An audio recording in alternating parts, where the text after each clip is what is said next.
Chapter 14. Idealistic Science.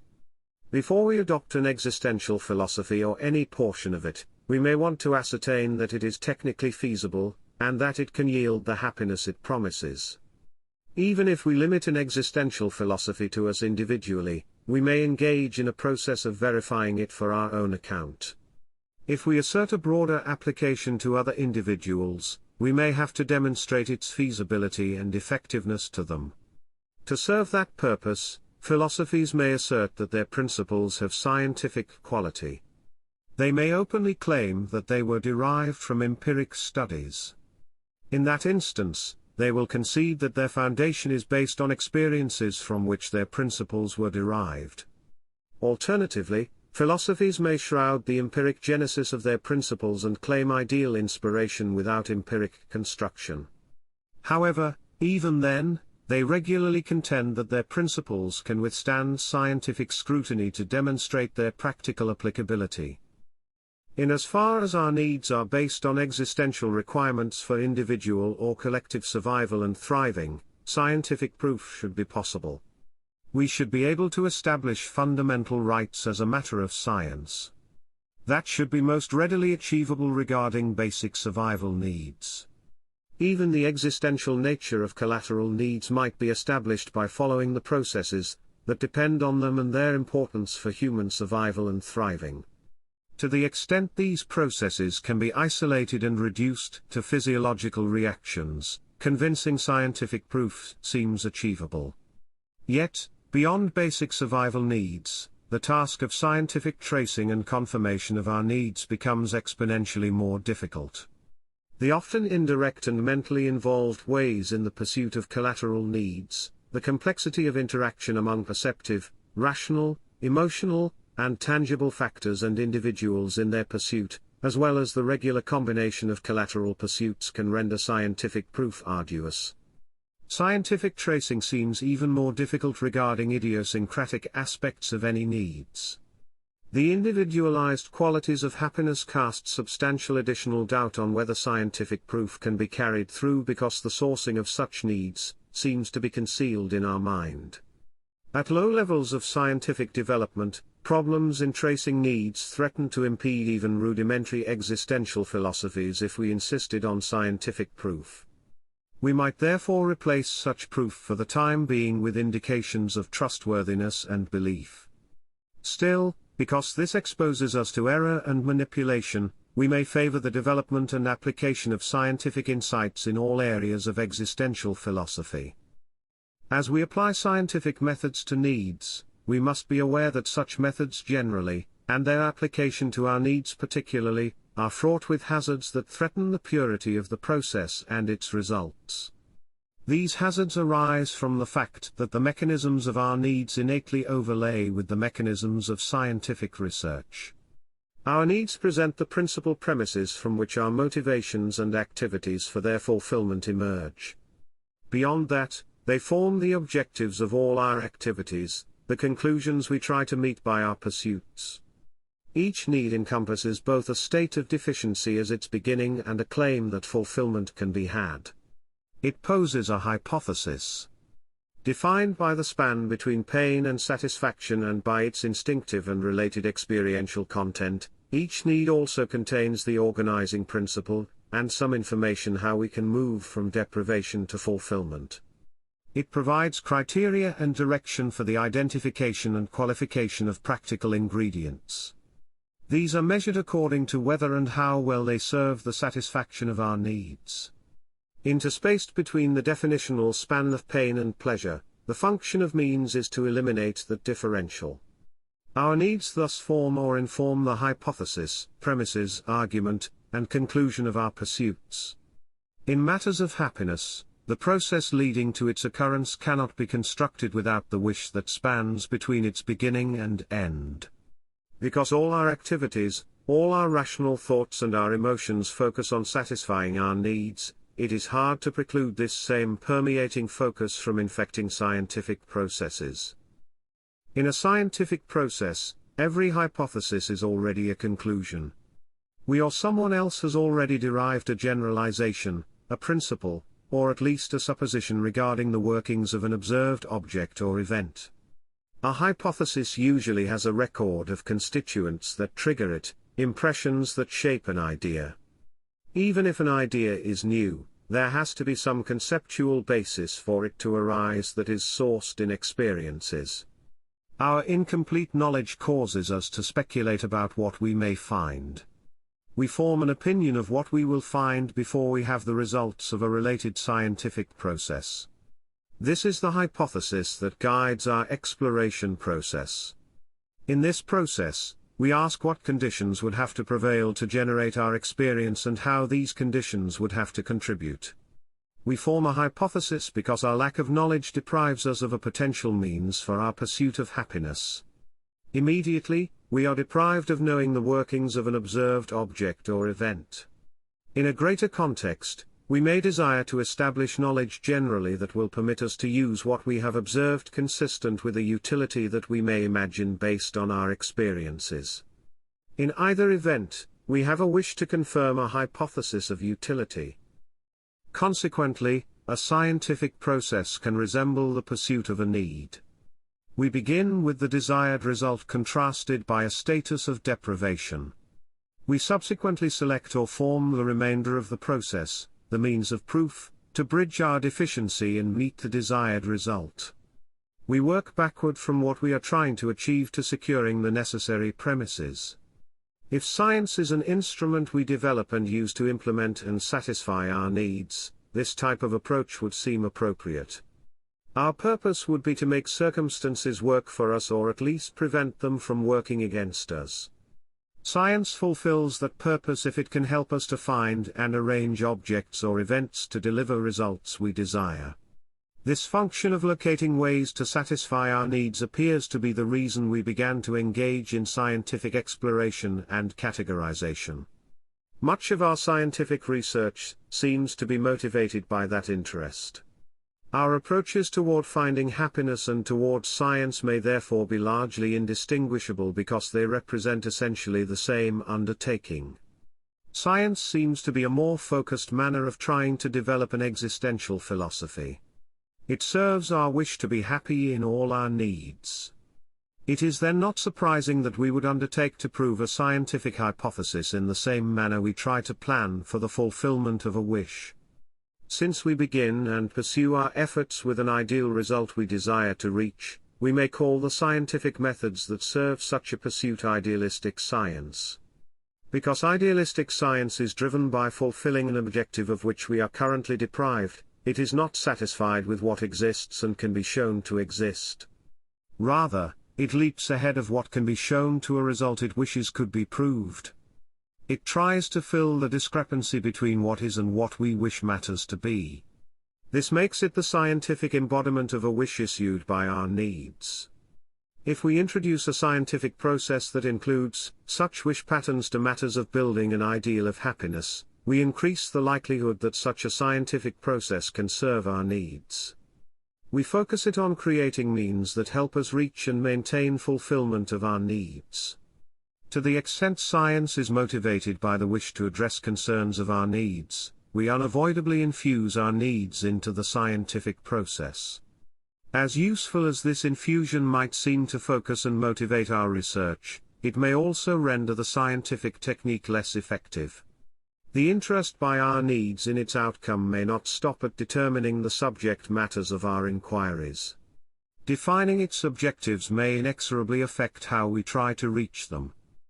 There appears to be an integral risk that a scientific progression might be influenced by the wishes of the scientists who are engaged in the goal-driven nature of scientific development. By using science in the pursuit of needs, the scientific process may be more influenced by what we hope to find than research that does not have such a practical purview.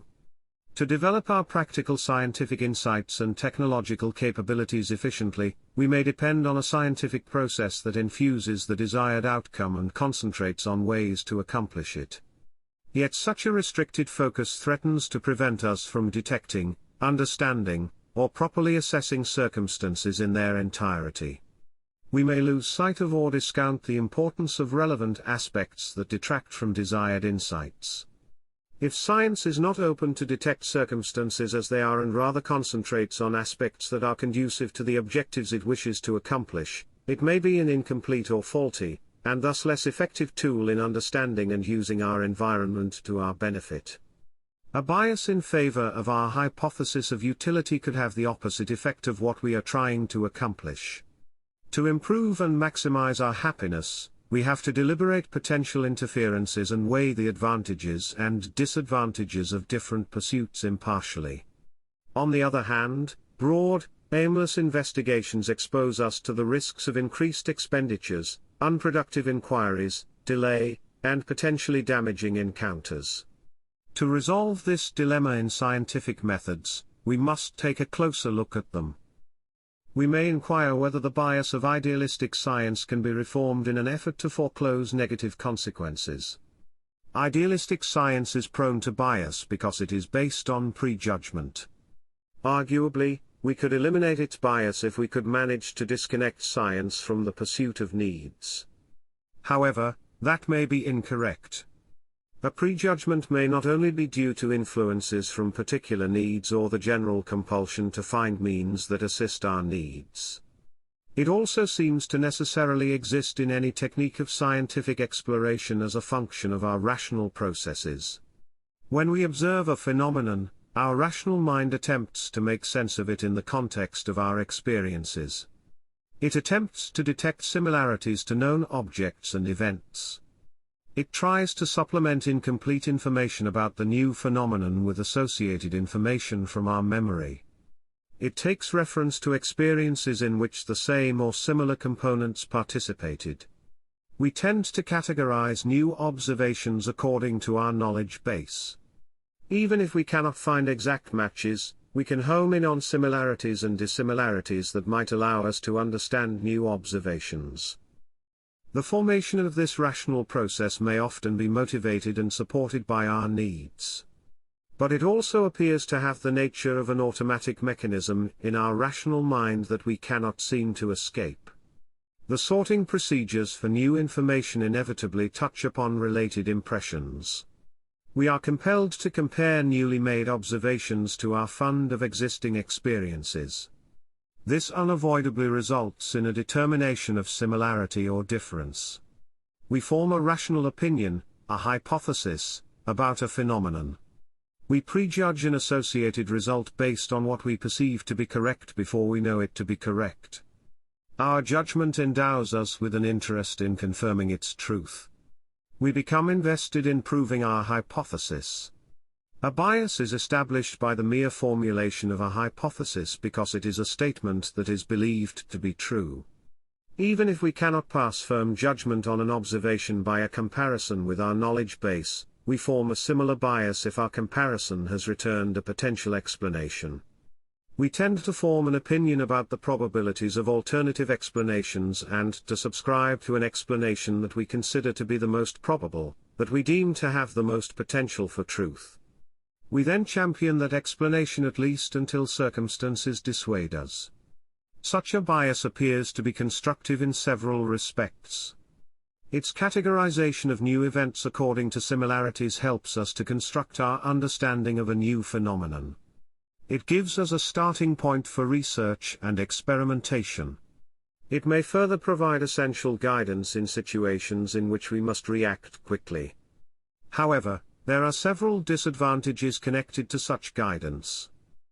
One potential problem arises because of the close correlation of our rational processes with our needs. Rational considerations seem to be inevitably recruited and drawn into the service of our needs. That can cloud our focus and our judgment. Our needs may introduce additional bias that may interfere with the assessment of empiric knowledge and logical deductions, or they may reinforce rational bias. They may also fill the void of missing information regarding a phenomenon with information that is derived from our imagination of ideal circumstances. But even if we can avoid such influences by desires of utility, our rational bias seems to be subjected to emotional aspects that can be problematic. When we formulate a hypothesis, we inexorably wish it to be accurate and that we could prove its truth. The hypothesis becomes our wish. Even if that hypothesis is not biased by utility, our needs still appear to influence our rational exploration processes. They seem to unite in their wish to confirm the competence of our rational mind. In the pursuit of all our needs, we want to be secure in our reliance on our rational mind to explain the world. Our resulting wish to prove a hypothesis represents the differential between a current pain of not being able to prove the hypothesis, and the imagined satisfaction of proving it. The same can be said if we try to disprove a hypothesis. The mere fact that we are trying to disprove a hypothesis means that we are partial to disproving it. We wish the hypothesis to be false and that we could prove its falsity. The destruction of the hypothesis becomes our wish.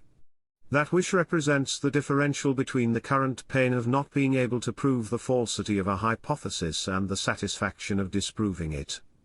Although it is possible that a hypothesis would be propounded under the inclination that it is wrong, such a stance is unusual. We carry no natural inclination to posit hypotheses about factual assertions that we perceive to be wrong or to prove our own hypotheses wrong. We tend to want to be right in our hypotheses because it signals that we understand a part of our world and can use that understanding to find or build means for our pursuits. Hypotheses that prove assertions wrong do not usually serve that purpose as well as those that can be positively confirmed.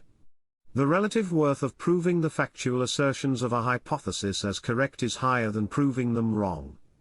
There are regularly many more facts and combinations of facts that do not serve the fulfillment of a need than there are facts or combinations of facts that advance that fulfillment. Therefore, proving the falsity of an assertion is often less helpful in pointing us into the correct direction than proving its correctness. Proving hypotheses wrong is commonly reserved to others who disagree with our ulterior wishes or do not share our perceptions and conclusions. A general bias in favor of affirmation, at least regarding a scientist's own hypotheses, is then understandable. Nevertheless, such a bias is dangerous because it may be continued in the factual focus taken to prove a hypothesis. Our bias in favor of a hypothesis may make us partial to establishing the presence of required premises to prove the veracity of our hypothesis. If we have a wish to prove a hypothesis, we will attempt to locate and select facts that support our hypothesis rather than facts that detract.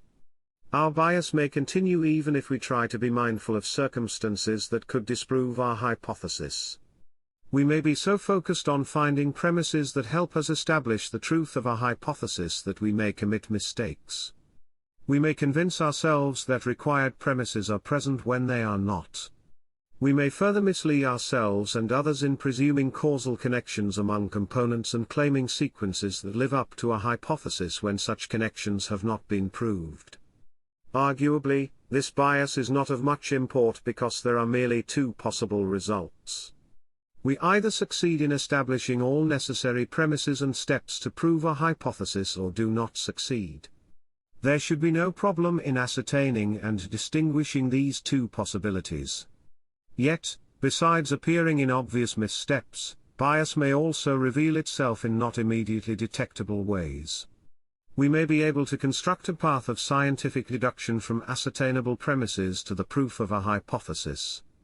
Still, the exclusion of contradictory evidence would render that deduction tenuous.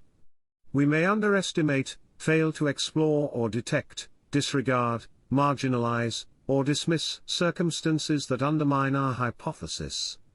Instead, we may build a sequence leading up to our hypothesis that only contains favorable circumstances. We may find legitimate conditions of proof under the use of these circumstances. Only, our narrow focus may cause various deficiencies in our method that can render its results unreliable, and the exclusivity of their avowal erroneous because we concentrate on the best circumstances for deduction. We may establish hypotheses, premises, and deductions that may be so rare or so prone to problems that they cannot serve us well. If we do not or do not adequately consider possible detractants of a deductive sequence, we cannot ascertain how effective or efficient it is on its own account. Nor can we determine whether it is inferior or superior to other possible sequences. Yet, even if we contemplate other avenues, we may let our zeal for reaching fulfillment of our preferred hypothesis cloud our judgment in assessing the relative feasibility of possible approaches. The narrowing of our focus on features that agree with our hypotheses threatens to leave our scientific endeavors incomplete, short-sighted, and invalid. To pursue our wishes effectively, we cannot allow our judgment of reality to be dictated by our wishes. We cannot let our wishes of how the world should work determine our understanding of how the world does work. We must secure and maintain rational independence for our methods and reserve judgment until after we have derived objective results. It would appear that we could foreclose bias and ascertain objectivity in our scientific research by taking our preferences, our wishes, and needs out of our investigations. Such purity might be achieved if we confine ourselves to the abstraction of the substances of our world and the principles by which it functions without any ulterior purpose. Such an empiric research that is undertaken without any objective or hypothesis in mind constitutes an inquisitive form of accounting. It scrutinizes and registers what exists, how it behaves, how it works, what its components are, and how combinations of particular objects, events, or components behave. It classifies these phenomena together or in contrast with one another. Such a manner of research has a better likelihood of yielding objective results because it takes utilitarian motivations of researchers out of their process. Only after substances and principles are found would we deliberate their use. This concept of science that is not carried out in the service of our wishes may sound appealing. We may idealize such a mode of exploration. We may view it as the only manner of scientific research free of undue influences by concerns of utility and desires of being right. We may regard it as the sole pure manner of scientific exploration. However, it is questionable how successful such a general scientific process could be. We may possess little incentive to investigate unless we have an idea that we might be able to use our findings directly or indirectly for the satisfaction of our needs. Arguably, most scientific exploration results might become useful at some point, and we should eventually venture across knowledge that is useful at our stage of development. On the other hand, we might waste efforts in gaining knowledge that is of no consequence to our advancement at this or even any future point. Further, playing through all possibilities without any ambitions regarding the result presents us with a workload that stands to delay the derivation of useful results.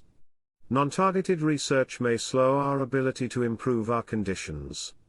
It may leave the fulfillment of needs that could be provided languishing, exposing us to pain and possibly existential danger. But even if we had the luxury of engaging in unbridled research without practical considerations and without following indications, we might encounter problems of bias. To keep pure, our only motivation during research would have to be to gain knowledge for its own sake, without an expectation that we could use the results in any way. This may be difficult to accomplish. Even if the process is begun without a specific motivation, the considerations of our needs may inevitably arise as we derive knowledge. It may cause us to make choices in research that we believe more likely to yield functional results. This effect could only be avoided if all our needs were fulfilled and we were assured that they would remain fulfilled. It is also difficult to imagine how aimless research would escape the tendency of our mind to speculate based on preceding experiences about circumstances before we encounter them. We might not be able to avoid forming hypotheses and taking an interest in proving these in spite of the generality of our research. Even to generically expand our knowledge, we have to form a wish to apprehend concepts that we do not know. That wish alone may fill us with anticipations that may introduce bias. More particularly, achieving scientific order implies the ambition of transcending an initial stage of having to observe or experiment in a non-discriminatory manner without any concept and to arrive at substances and principles that make further observation and experimentation unnecessary. That objective is an anticipatory ideal. A forward-looking approach is essential to maximize the use of our potential. We must expand our grasp beyond the circumstances in which we are passive, coincidental recipients of information. While a passive mode may work well initially, new knowledge does not lie any more on the surface as our insights progress. The chances that scientific insights would be accomplished by random combinations of what we can immediately find or that we could immediately engage in such combinations become increasingly unlikely. We have to capture them by ever more elaborate machineries and by interventions that are only feasible through targeted research and production techniques. Even if it is not possible to imagine what we might find or we can resist theoretical speculation, we will have to develop means for the extraction of that knowledge through observation and experiment. If we refuse to give any consideration to what we might find, we could not very well put the requirements for our observation or experimentation in place. We must have at least a general idea of the knowledge we might gain to competently detect its representations. The formation of an ideal of what we hope to find is therefore a requisite of scientific exploration. Thus, keeping a purely objective stance of research may not only come at an unacceptable cost. It may also be fundamentally impossible. Arguably, many difficulties of bias for or against a particular result could be avoided if a researcher would not have formed an opinion on the subject being observed or tested, possible results, or the desirability of results. Although such a starting position seems preferable in the neutrality of its intent, it is unrealistic. It is unlikely that someone without a previous connection to a science and without any ambition would develop an interest to research an advanced topic or area in it. Nor is a novice likely to have the necessary knowledge to form a meaningful idea of research, the skill to undertake the necessary empiric studies, or the ability to interpret and to understand the resulting data. We may be substituting the risk of bias with a lack of drive and incompetence. Finding scientists who have not formed an opinion before engaging in or reviewing a study may be achievable in new fields of science that address new substances and principles with little or no connection to previous insights. Yet, because scientific progress is typically incremental, it seems unavoidable that a scientist preconceives a possible next step before being able to produce proof of it. The more we know about a subject matter, the more we are able and probable to form an opinion regarding its development. Even if a science is new, it may initially be perceived on the basis of existing notions. Our ability to avoid bias is impeded by the limitation of our research and speculation to concepts already familiar to us. The means to extract additional knowledge are founded on what we already know. Moreover, we are bound to base our anticipation of what we might find on substances and behavior we already know. All we can imagine is their modulation in ways we can already perceive. Discoveries beyond such extrapolations might not only encounter our bias but also our inability to understand them, at least initially, due to a possible lack of references. To the extent our capacities or capacities of machines we devise cannot engender new reflections, our discoveries may be limited.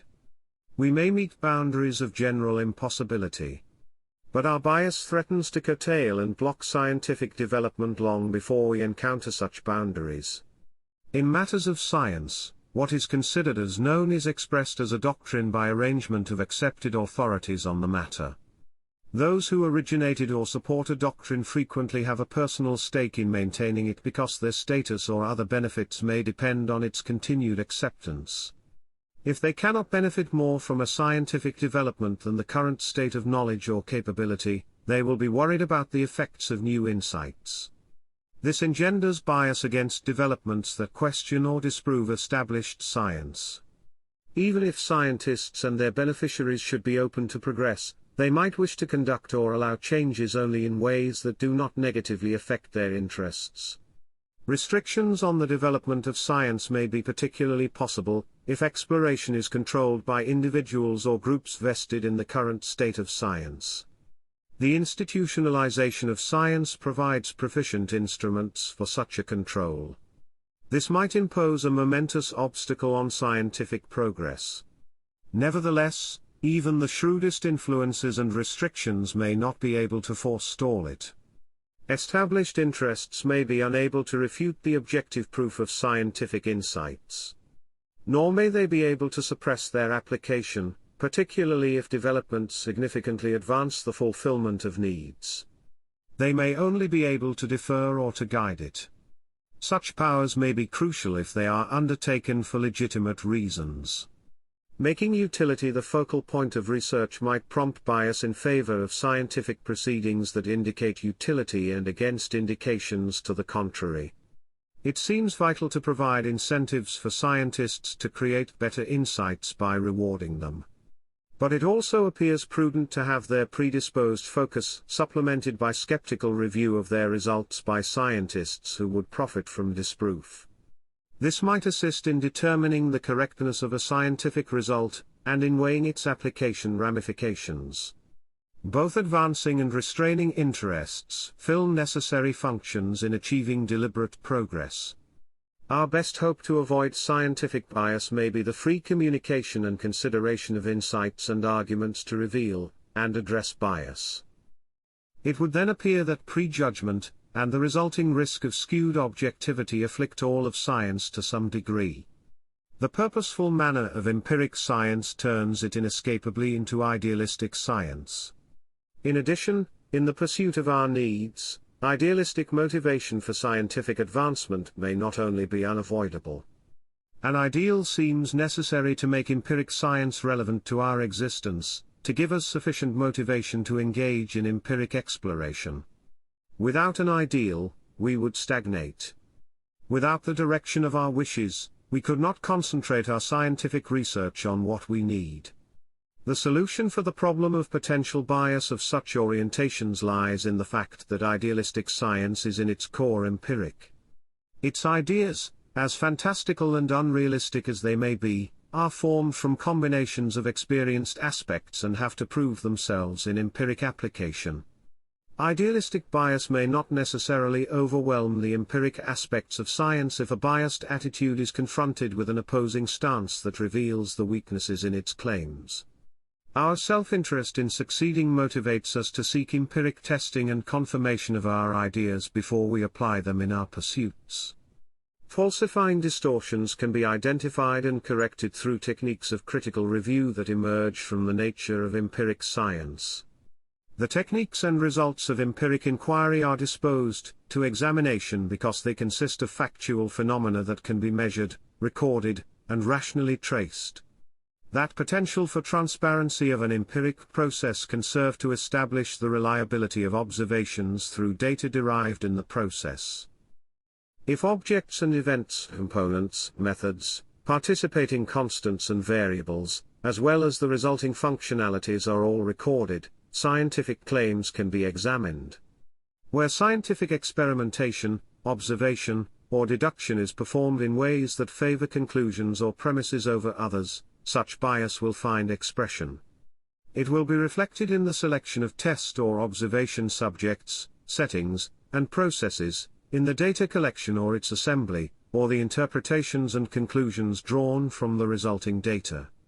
Adherence to an empiric approach in the confirmation of a scientific idea can uncover subjective influences.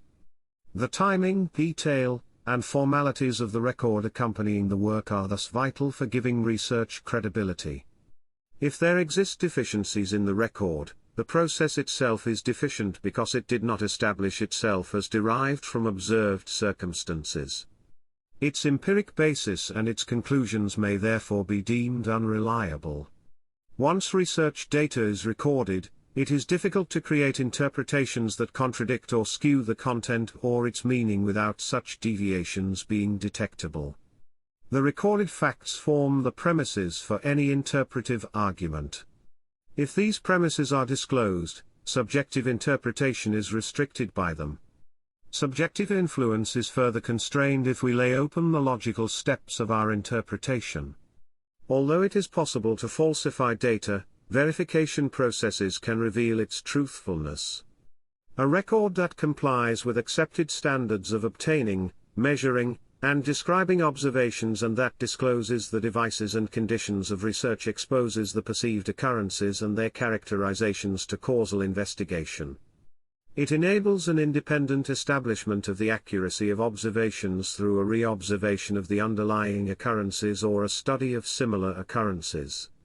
Even if practical confirmation is not possible, a detailed record of observations, the conditions of their collection, and the processes of their interpretation can make a partial showing whether proper methods were employed that should have yielded objective results. We can prove the correctness or falsity of a claimed sequence of causality by following the claimed steps in reverse. We may take the description of asserted factors and functionalities as a formula for reconstituting the declared starting position.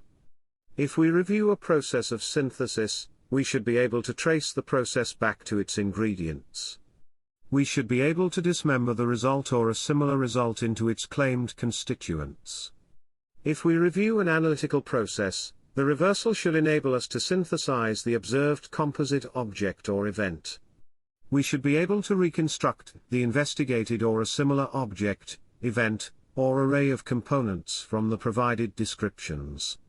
If we can reconstitute the premises of a deductive process through its reversal, its descriptions are correct and complete. If we fail, the record does not describe all parameters and steps required for tracing it back to its beginning, or it is otherwise erroneous.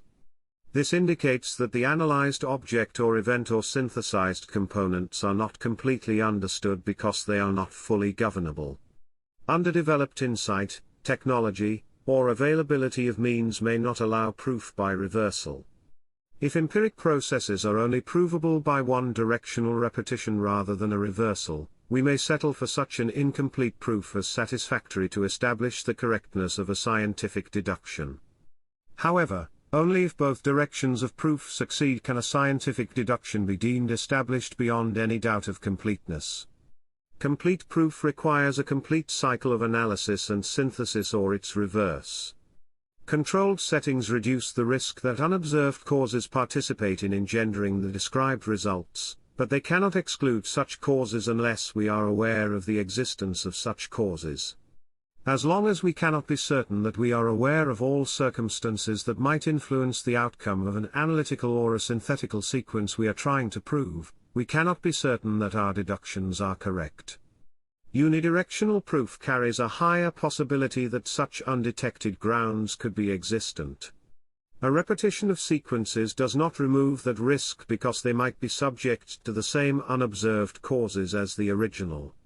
That risk is also present in a proof by reversal. But the reconstruction of the beginning from a result reduces the possibility that unknown circumstances might participate. Assuming that we can become comfortable with the accuracy of scientific results, we still have to confront the question what we will do with this knowledge. We have to determine what part of it and resulting capabilities serve our purposes best. We have to justify why we select certain aspects of what we know and are able to implement over other aspects. After all questions of what is true, what our possibilities are, and what we can do have been resolved, after we have found out how everything in us and in our surroundings works and what can be undertaken with it, the question remains which of all these means will make us happy. As long as science cannot fully trace the production processes of our needs and measure whether they are satisfied, there is substantial risk of error. Our investigation of our needs and wishes may be particularly impaired because our mind is at once the examiner and the subject of our examination. Our dual involvement may subject our endeavors to empirically explore and develop matters of our happiness to our bias. This bias might not necessarily induce our philosophy to remain within our experiences. Our ideas about happiness may also develop in nonconformity with our familiar notions because of our frustration with them. They might feature conditions or experiences that we do not possess but deem to be superior. What our needs and wishes are and what we would like them to be might therefore not correspond. Still, even such speculative concepts would arise from our reactions to our impressions of our current happiness and unhappiness. As in all science, our empiric exploration may be conditioned by our wishes. Yet, in this case, these wishes also constitute the subjects we hope to uncover by our research. Since our wishes guide their own revelation, we might only confirm what we already believe to be our wishes.